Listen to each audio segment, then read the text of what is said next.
when you follow up on that case, exactly what is happening in South Africa, at one time you would agree with the South Africans because you cannot allow people to come to your country and they dictate to you everything. For example, there's a part there called South Beach in Durban where Nigerians are so many.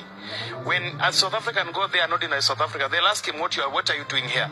And those are the provocations that even if it happens in Kenya here, it will bring the same reprisal effect because people will still fight.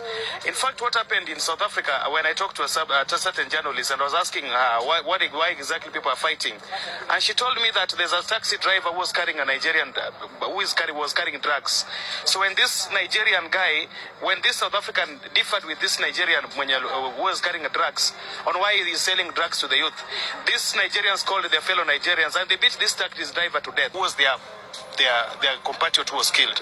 So one thing I would only ask Africans that we are now going to a global community.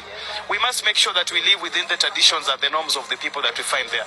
You cannot come to my house and you take my father and you want to be the head of that family. I will fight you.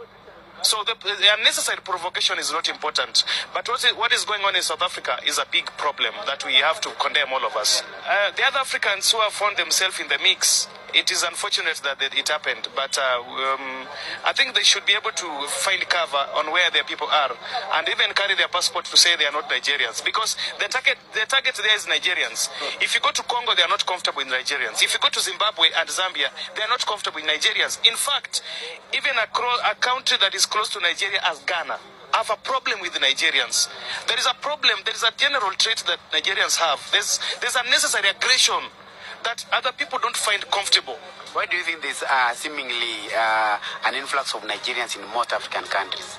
The country, I think because of the terrorism effect that is going on in their country, and again because of the bulging population and the high rate of unemployment, so they are operating like Chinese. They are finding a way they can deposit their population. Unfortunately, they are depositing themselves with their Nigerian cultures, which do not fit in us. Even in Nairobi here, when you go to Kilimani here, we always see Nigerians opening, wanafungua bunduki, wanataka kupigana na the Kenyans. Those kind of things we have to make sure that they stop. If you go to Donholm, they are doing very crazy things with our ladies, and those are the things that in fact, even this week on Sunday, the police arrested 3 people. Some of them were Nigerians with fake money. M-Pesa, they are hacking into our M-Pesa. They are having fake money, illegal trade that are done by these guys. We are only asking Nigerians and other foreigners in our country that let them live within the norms and traditions of the people of that host country, for them to enjoy the freedom and everything that that country brings to them.